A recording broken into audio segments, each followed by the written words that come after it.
Hola doctores, ¿cómo están? Vamos a continuar con nuestro programa de farmacología, el capítulo de fármacos usados en el tracto gastrointestinal. En una sesión previa hemos revisado ya el tema de inhibidores de bomba de protones y antagonistas o bloqueadores de los receptores de histamina H2. ¿Ok? Ahora tenemos programado el tema de antiácidos y gastroprotectores. Bien, vamos a revisar entonces ahora el tema de antiácidos y gastroprotectores de la mucosa gástrica. Y para eso quiero que recordemos primero un poco este esquema, que es por donde habíamos empezado. Recuerden que la secreción del ácido estaba impulsada, generada por la bomba de protones que liberaba hidrogeniones y cuando se mezclaba con el cloro, pues formaba el ácido clorhídrico, ¿no es cierto? Esto tiene varias vías de estímulo, entre ellos tenemos la acetilcolina a través de los receptores muscarínicos M3. ¿Quién más estimula? Lo estimula la gastrina, que es uno de los más potentes. ¿Sí?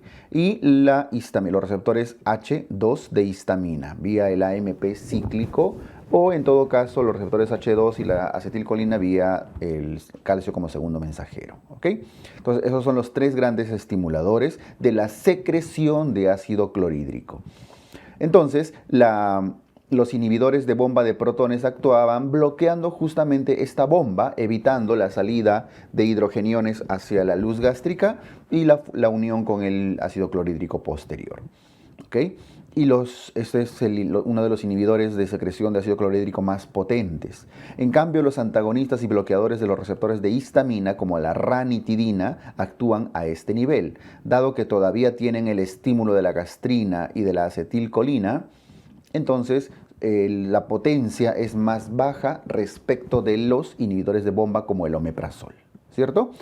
Listo. En ambos casos el objetivo es reducir la liberación de ácido clorhídrico. Ahora vamos a ver otros fármacos como los antiácidos y los protectores de la mucosa. Quiero que vean acá, recuerden a la acción de las prostaglandinas. Tanto la prostaglandina E2 como el I2, la prostaciclina, tienen efectos indirectos sobre la liberación de ácido clorhídrico. La prostaglandina E2, a través del receptor EP3, genera un estímulo negativo, es decir, inhibe la vía del AMP cíclico, logrando inhibir la secreción de ácido clorhídrico. No es una inhibición total, porque todavía queda el estímulo de la gastrina y de la acetilcolina de alguna manera, pero es una inhibición bastante potente. Es un efecto normal de las prostaglandinas. Quiere decir que cuando usan AINES, ¿qué pasa? Al bloquear a las prostaglandinas, están bloqueando la inhibición. Por lo tanto, los AINES están bloqueando ese efecto protector de la mucosa. ¿Y por qué las prostaglandinas protegen la mucosa? Porque están inhibiendo a la bomba de protones, inhibiendo su acción. ¿Está bien? Entonces, el misoprostol es justamente un análogo de estas prostaglandinas, que a ciertas dosis estimula, favorece la inhibición de la secreción de ácido clorhídrico. Pero además, la misma prostaglandina, sobre todo la I2, en otras células, no en la célula parietal, sino en las células epiteliales superficiales, favorecen la formación, la producción de moco y bicarbonato, ¿okay? Haciendo que el pH de la mucosa se eleve y funciona de esta manera como un protector. En este estímulo, en esta vía, no está inhibiendo la producción de ácido. ¿Okay? La producción de ácido lo inhibe actuando en la célula parietal, pero en la célula superficial, en la epitelial superficial, lo que hace es producción de moco y bicarbonato. Entonces el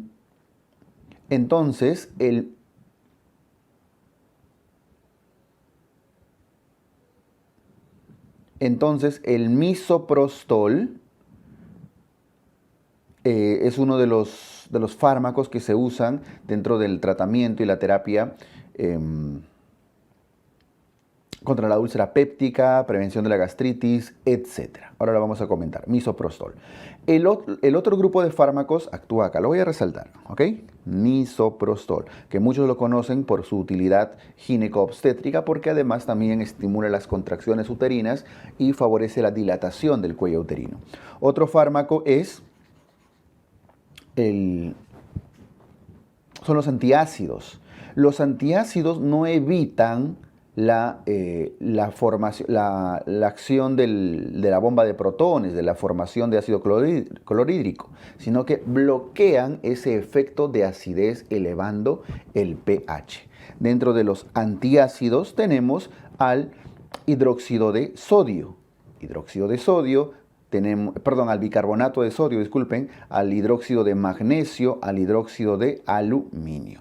Sodio, magnesio, aluminio, el calcio, con sus respectivos derivados, funcionan elevando el pH, bloqueando la acción del ácido clorhídrico. Y otro grupo de fármacos que vamos a ver acá corresponden al sucralfato. Y cuando hablamos del sucralfato, estamos hablando de citoprotección. El sucralfato es un fármaco que genera una capa viscosa que protege de la acidez. Existe el ácido, pero evita que el ácido haga daño, lesione las células, las paredes, las membranas celulares. ¿Ok? Entonces, esos son los tres fármacos o tres grupos farmacológicos que vamos a trabajar ahora. Entonces, algunos datos sobre el misoprostol. Para empezar, que el misoprostol es un fármaco que se administra de forma muy completa y rápida luego de la administración oral. ¿Okay? Pues tiene una buena absorción. Absorción se refiere a esto, ¿no? Este es el ADME. Y forma ácido misoprostol. Una sola dosis de misoprostol logra reducir la secreción de ácido después de 30 minutos. O sea, es bastante efectivo y de acción bastante rápida. Por eso, después de 30 minutos, con una sola dosis, ya se logra una buena acción. Su momento de más acción es aproximadamente a la 1 a 2 horas. 1 hora, hora y media, y tiene un tiempo de acción de aproximadamente 3 horas. El misoprostol reduce su absorción cuando es consumido con alimentos y con antiácidos. ¿Okay? Si están consumiendo antiácidos, me refiero a hidróxido de aluminio, hidróxido de magnesio, bicarbonato de sodio, a veces para sumar efectos, reducen su capacidad absortiva. Y la presencia de alimentos también. Quiere decir que para que se absorba rápidamente, el estómago en lo posible debe estar vacío y en un medio ácido. ¿Okay? Entonces, eso es importante. Y tiene una excreción principalmente renal. En general, ¿qué datos podemos sacar de la farmacocinética entonces? Que es un fármaco de rápida acción que necesita, se absorbe mejor si es que el estómago no contiene alimentos y tiene contenido ácido. ¿Ok? No funciona bien si es que lo están mezclando con otros antiácidos, a veces con el ánimo de tener un mejor efecto. Se inhibe la secreción basal aproximadamente un 90% y la estimulada en un 75%. Quiere decir que funciona muy parecido al omeprazol, ¿cierto? Porque el omeprazol también reducía la producción tanto basal como estimulada, a diferencia de la ranitidina, que era básicamente la basal.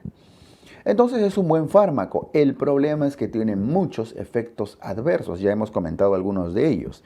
Entre ellos los efectos uterinos, ¿no? A nivel del cuello, a nivel de la contracción del músculo uterino.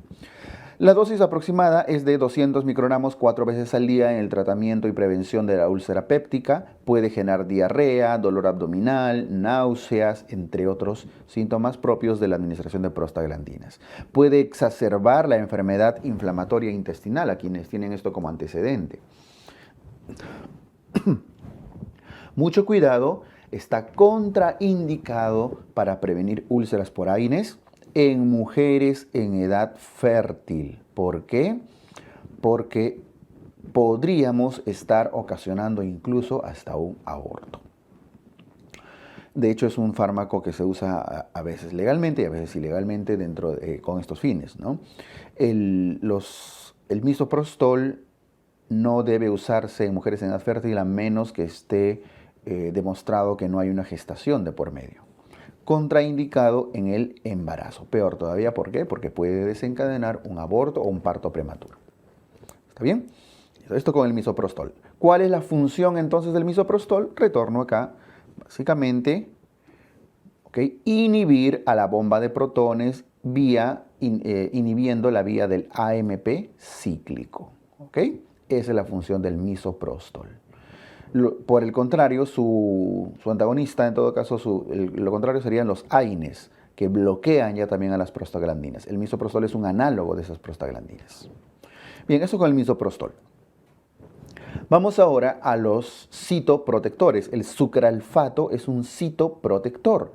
Citoprotector, ¿qué significa? Que protege a las células gástricas, protege la mucosa gástrica. El sucralfato se le llama un octasulfato de sacarosa, ¿ok? Que necesita un medio ácido para activarse. El sucralfato no se activa completamente si no está presente en un medio ácido, es decir, necesita pH menor a 4.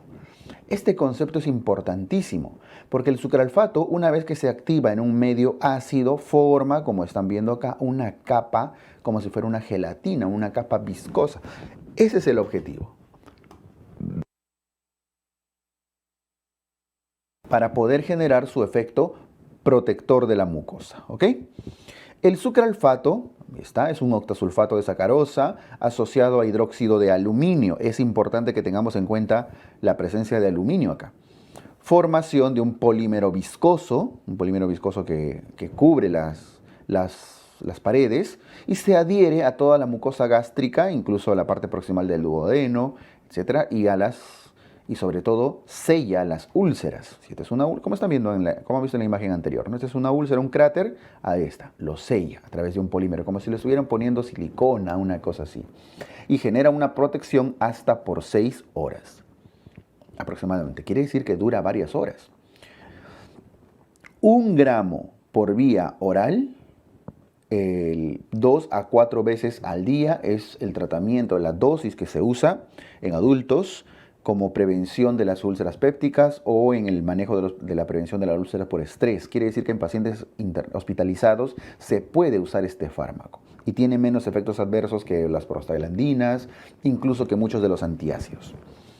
Este concepto es importante. El sucralfato se activa por ácido. Quiere decir que ¿en qué momento lo deben dar?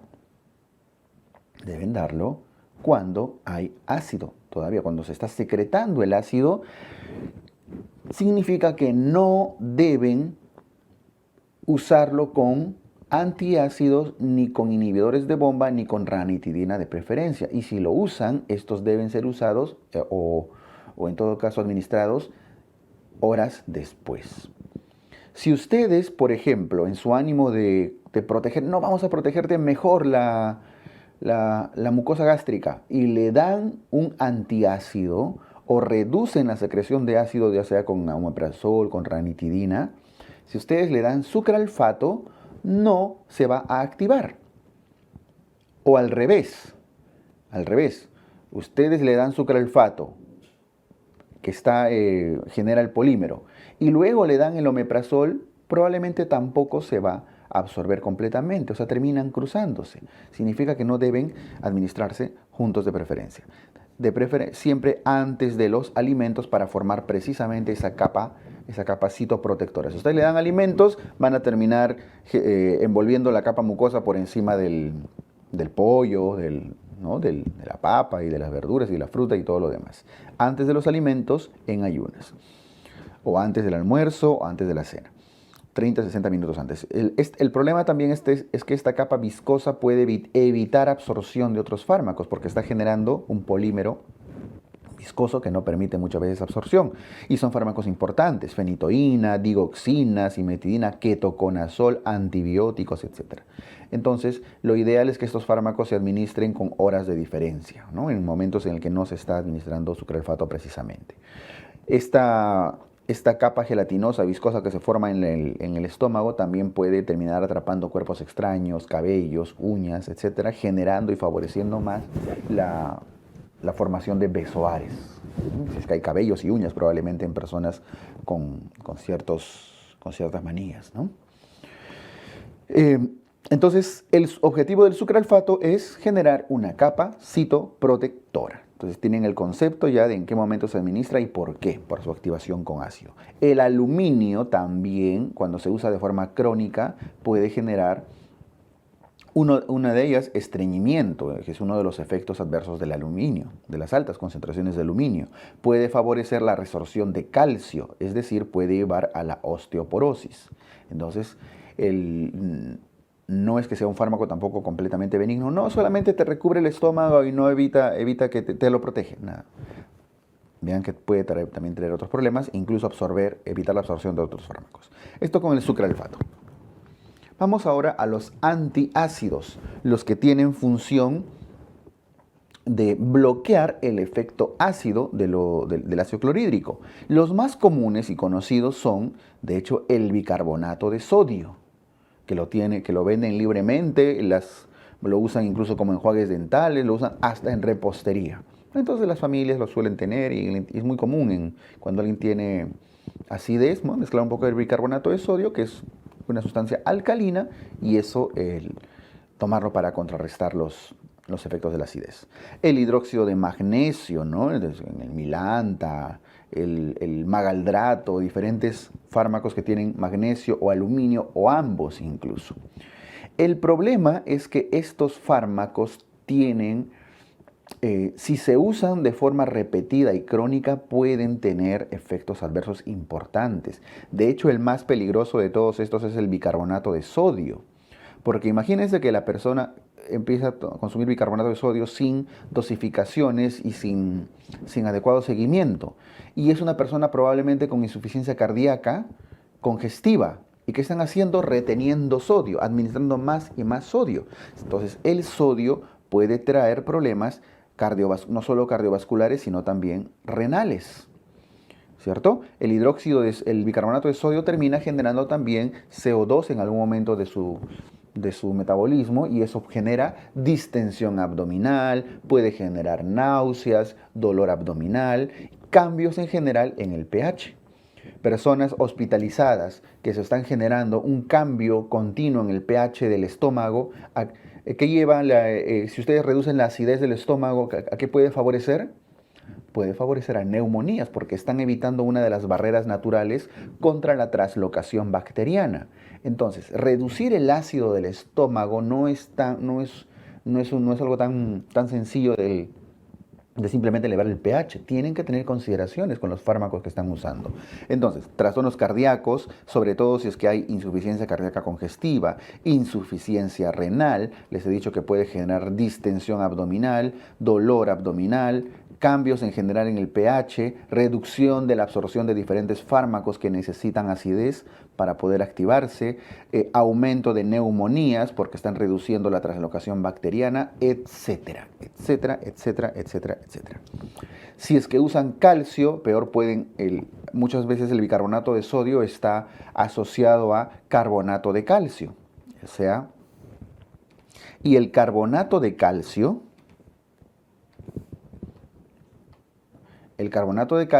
ya también puede favorecer, puede llevar a hipercalcemias temporales que complican a pacientes que tienen insuficiencia renal. Entonces el bicarbonato de sodio no es un fármaco que deba manejarse tan alegremente. Pero si es hipertenso, están sumándole más sodio a su concentración sanguínea, ¿cierto? El magnesio, que tiene una publicidad tan grande, ¿no? Algunos lo promocionan como que cura absolutamente todo. El magnesio también puede traer problemas renales, puede traer diferentes efectos adversos. Uno de los más próximos por uso del magnesio, los que consumen hidróxido de magnesio a veces para su acidez, es que lleva a las diarreas. Y esas diarreas muchas veces generan deshidrataciones y trastornos hidroelectrolíticos y pueden comprometer a pacientes con insuficiencia renal. El aluminio puede generar, hace un momento lo vimos, el aluminio puede llevar al estreñimiento. No olviden, el magnesio genera diarrea y el aluminio genera estreñimiento. ¿ok? Y no solo estreñimiento, sino el aluminio puede favorecer también la resorción ósea, la desmineralización, y esto puede incrementar las posibilidades de osteoporosis. Y hay personas que se toman esto así en volumen, en grandes cantidades, ¿no? Como a veces sin la dosificación ni nada de frente, y eso puede favorecer alteraciones electrolíticas, metabólicas bastante importantes. Entonces, estos antihistamínicos se administran en suspensión, aunque pueden administrarse en comprimidos, hay polvo, hay tabletas, pero la forma en jarabe, en suspensión, es la más aceptada, la que tiene mejor capacidad de absorción. Usualmente debe administrarse 1 hora, 60 minutos, bueno, se refiere a 30, 60 minutos, ¿ya? Porque es lo mismo. Después de los alimentos, a diferencia del misoprostol o del sucralfato que se administraba antes de los alimentos, porque el concepto es que el antiácido quiere bloquear el efecto de la acidez. No va a evitar la producción ni necesita un medio ácido para activarse. Esto quiere bloquear ya el efecto inmediato. Su duración es muy corta y de ahí uno de las razones por las que no se usa, no es de los fármacos de primera elección. Es básicamente para aliviar el síntoma inmediato, el síntoma de la acidez, del reflujo, de la pirosis que sienten. ¿Ok? Dura poco. Entonces, esto hace que al durar poco y la persona se siente bien, hace que vuelva a tomar otro frasco, vuelva a tomar otra dosis, y así a veces están tomando 1 hora, cada 2 horas, cada 3 horas, y vienen todos los problemas metabólicos, cardíacos, renales. ¿Ok? Aquí les pongo, calcio, hipercalcemia, insuficiencia renal, aluminio, osteoporosis, interacciones con otros fármacos, por el hecho de reducir la acidez, por el cambio en el pH que generan, etc. También genera interacción. Entonces, tengan claro el concepto de qué fármacos se usan antes de los alimentos. ¿Cuáles serán? En las mañanas, antes de los alimentos, omeprazol, inhibidores de bomba.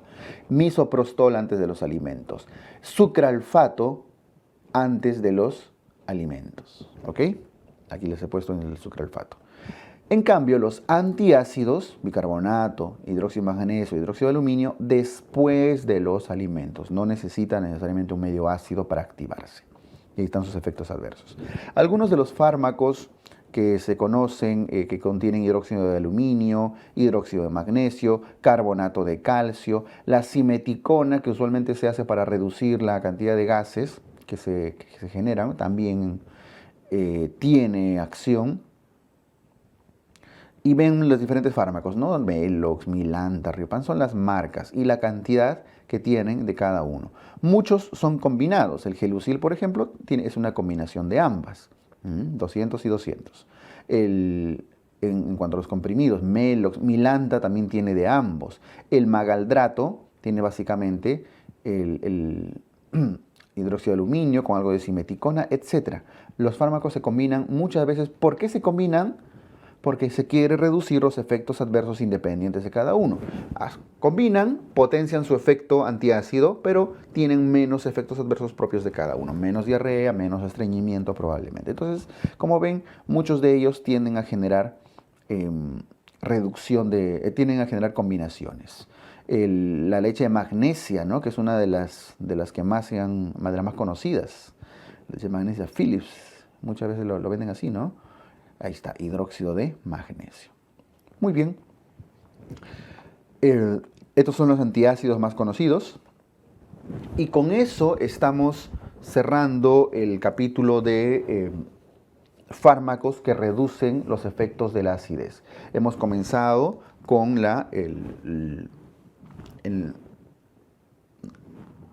regresa, por favor.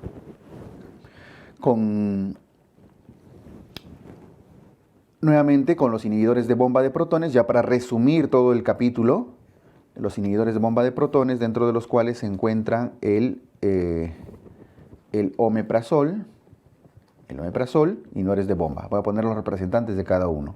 Los inhibidores del H2, de los receptores de histamina H2, la ranitidina. ¿ok? Los antagonistas muscarínicos los hemos comentado en la primera sesión, la atropina, pero que no se usa por todos sus efectos adversos, ¿verdad? El misoprostol, que de por sí ya es un fármaco, un análogo de las prostaglandinas.